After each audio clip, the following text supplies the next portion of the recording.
స్వచ్ఛ ఆంధ్రప్రదేశ్ లక్ష్యం ప్రతి ఒక్కరిది కావాలి అని శ్రీకాకుళం ఎమ్మెల్యే గొండు శంకర్ అన్నారు. నగరంలోని తెలుగు ముసలయ్య కాలనీలో శనివారం స్వచ్ఛాంధ్ర స్వచ్ఛ దివాస్ కార్యక్రమాన్ని ఎమ్మెల్యే శంకర్ ఆధ్వర్యంలో నిర్వహించారు. ఈ సందర్భంగా ఎమ్మెల్యే శంకర్ మాట్లాడుతూ దేశంలోనే ఆంధ్రప్రదేశ్ను పరిశుభ్రమైన రాష్ట్రాల్లో నెంబర్ 1గా నిలపాలి అనే లక్ష్యంతో సీఎం చంద్రబాబు నాయుడు కృషి చేస్తున్నారన్నారు. అందులో భాగంగా నెలలో 3వ సోమవారం రాష్ట్ర వ్యాప్తంగా స్వచ్ఛ ఆంధ్ర స్వచ్ఛ దివాస్ కార్యక్రమానికి శ్రీకారం చుట్టారని వివరించారు. అనంతరం స్వచ్ఛాంధ్ర స్వచ్ఛ దివాస్ కార్యక్రమాలపై ప్రజలకు అవగాహన కల్పిస్తూ ర్యాలీని నిర్వహించారు. ఈ కార్యక్రమంలో ఎమ్మెల్యేతో పాటు కమిషనర్ ప్రసాద్, టీడీపీ నాయకులు, కార్యకర్తలు, ప్రజలు పెద్ద ఎత్తున పాల్గొన్నారు.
స్వచ్ఛ భారత్ స్వచ్ఛ ఆంధ్ర స్వచ్ఛ దివస్ సందర్భంగా గౌరవ ముఖ్యమంత్రి వర్యులు శ్రీ నారా చంద్రబాబు నాయుడు గారు ఇచ్చిన పిలుపు మేరకు రాష్ట్రంలో ఉన్న అన్ని పబ్లిక్ సెక్టార్కి సంబంధించిన కార్యాలయాలు ఆవరణలో కానీ, పార్కులు కానీ, అలాగే స్కూల్ కాంపౌండ్ వాళ్ళ ఆవరణలో కానీ ఎక్కడైనా ఎటువంటి కార్యాలయాలు ఉన్నటువంటి ఆవరణలన్నీ కూడా ప్రతి 3వ శనివారం మనం పరిశుభ్రంగా పరిసరాలను ఉంచే కార్యక్రమంలో భాగంగా ఇవన్నీ క్లీన్ చేసుకోమని ఇచ్చిన పిలుపు మేరకు ఈరోజు శ్రీకాకుళం పట్టణం తెలుగు ముసలయ్య కాలనీ పార్కులో ఈరోజు ఈ కార్యక్రమం చేపట్టడం జరిగింది. ఈ కార్యక్రమానికి పట్టణం నుండి నలుమూల నుండి విచ్చేసినటువంటి డ్వాక్రా మహిళా సంఘ సభ్యులకు, అలాగే ఈ కాలనీ వాసులకు, అలాగే కమిషనర్ గారికి, ఎంహెచ్ఓ గారికి, ఇతర మున్సిపల్ సిబ్బందికి, ఇక్కడ ఈ వార్డు డివిజన్ నాయకులకు అందరికి కూడా పేరు పేరున నా హృదయపూర్వక నమస్కారాలు తెలియజేసుకుంటూ,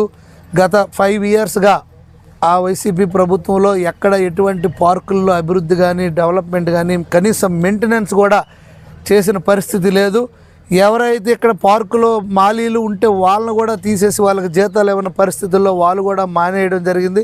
దానివల్ల ప్రతి పార్కు ఒక అడవి మాదిరిగా తయారయ్యి ఇక్కడ పాములకి, అలాగే అసాంఘిక కార్యక్రమాలకి ఆలవాలం అయిపోయింది. అలాంటి సందర్భంలో మళ్ళీ ఈ పార్కులన్నీ డెవలప్ చేయడానికి మేము ప్రభుత్వం వచ్చినప్పటి నుండి నిర్ణయం తీసుకొని ఒక్కొక్క పార్కుని డెవలప్ చేస్తాం. దాంట్లో భాగంగా దీన్ని చేస్తూ ఇంకా పట్టణంలో ఎక్కడైనా ఇలాంటి పూర్తిగా జంగిల్తో నిండిపోయినటువంటి ఈ ప్రభుత్వ స్థలాలన్నీ కూడా మేము త్వరలో ప్రతి 3వ శనివారం ఒక యుద్ధ ప్రాతిపదికన దీన్ని తీసుకొని తప్పకుండా చేస్తామని సందర్భంగా ప్రజలందరికీ తెలియజేసుకుంటూ, దీంట్లో ప్రతి ఒక్కరూ పాల్గొని దీన్ని ఒక సొంత మన బాధ్యతగా తీసుకొని ప్రతి ఒక్కరూ చేయి కలపాలని అందరినీ పిలుపునిస్తూ ఈ కార్యక్రమానికి ఇచ్చేసిన ప్రతి ఒక్కరిని మరొకసారి నా హృదయపూర్వక అభినందనలు తెలియజేస్తూ నమస్కారం.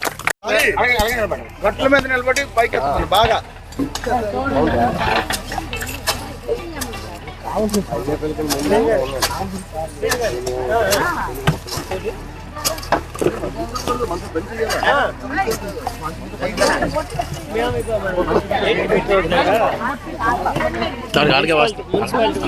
నెక్స్ట్ వచ్చేస్తుంది.